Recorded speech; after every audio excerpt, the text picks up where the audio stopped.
Banyak orang fikir orang yang obese tu malas. Obesity, right? Medical problem. It's not a personal failure. They connect obesity very closely to lazy people.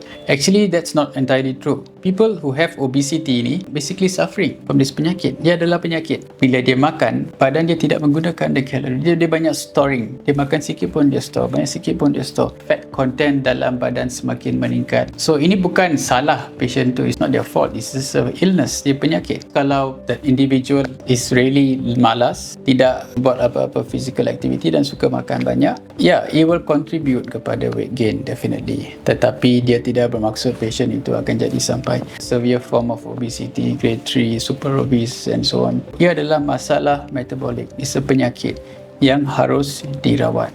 Okay, you shouldn't look down on people yang ada masalah obesity. You should encourage them to come and get treated because penyakit ini boleh dirawat.